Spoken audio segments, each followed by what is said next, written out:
I've always been surprised by the statistic that's been around forever, which is about reducing the temperature on the room thermostat that sets the heating temperature of your home. And if you turn it down by 1 degree over the course of the whole year, it can save you about £100 a year on average for a typical home. So each degree you cut it by 1% gives you about a 4% reduction in heating cost. Wow, that's quite a saving. I mean, what should the correct, if that's the right word, temperature be in the room? What should we be setting our thermostat at?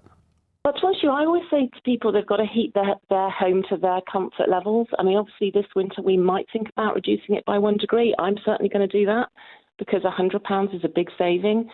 So, I mean, they do say between 18 and 21 degrees, but we all feel the cold in different ways, don't we? And, I might have a very different temperature setting maybe for myself to my husband. You know, I'm a lot cooler person. I feel the cold. So I think you can't really sort of prescribe what it should be. No, and I suppose, within households, there'll be people, maybe young people who can tolerate the cold a bit better, and you might have some elderly grandparents or something staying with you who would feel that cold a little bit more. What about washing, whether that be washing your clothes or washing yourself, the temperature of water? How do we handle that? Well, I think there's things that you can do to your boiler settings that I can talk about in a bit, to hot water temperature in your home, which can save you quite a bit of money, actually, and that's come through only in the last year as a suggestion. In terms of water, there are water-saving devices that you can access. If you're with South West Water, unfortunately Thames Water doesn't do it.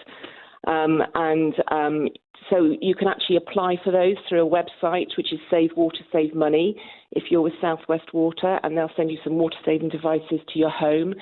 And things like an inefficient shower head replaced with an efficient one can make a real cost difference to you. So that's worthwhile considering. Cutting your shower time. That's another surprising statistic. If you cut a minute off your shower time, it could save a family of four £207 a year on their energy bills and £105 on their water bills if you've got a water meter. And that's a total of £312 for a four-person household with everybody doing it with cutting a minute off their shower time. And it's suggested you might buy a shower time or even just set an alarm on your phone. There's been one suggestion you might sing a shorter song in the shower.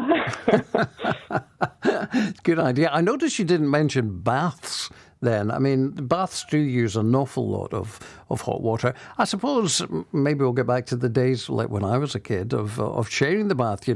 One brother would be in first, then the next, and, that kind of thing might come back. It might do. The thing with baths is they always used to be said it's cheaper to shower than to bath. But since we've had power showers in, I'm not sure it is. I haven't really got the stats on that. But I think it's a bit of a muchness really between the two. And like you say, as long as the water's warm enough when you nip in the bath, I think, you could share baths if you wanted to. Absolutely. Yeah.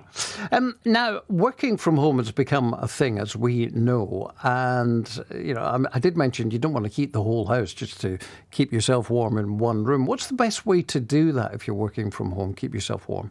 Yeah, well, Martin Lewis says you need to heat the human, not the home. And I think so many more of us are working from home now, aren't we? And I remember calling on a friend in the spring, actually, and he answered the door with fingerless gloves on because he was tapping away at his computer, trying to keep warm at home. Yeah. And a lot of it is all common sense stuff, but if you add all the tips together, I think it can make a difference. So things like layering clothes to keep in the heat, thermal socks and slippers. So that's what you were saying before, a bit back to the old days, maybe a bit. Interesting, things like eating regularly and having one hot meal a day to keep you warm. But I think something's really worth considering is buying an electric fleecy blanket or throw. Some of my friends have done that. It's estimated the cost of heating your home may be £4.70 a day, but the cost of an electric blanket is 3p an hour. Now, you've obviously got the cost of buying one. I had a quick look and they're about £48 upwards. But 3p an hour versus, you're probably going to be putting the heating on in the evening, aren't you? But during the day, you could probably make a significant saving if you decide to keep yourself warm and maybe the room that you're in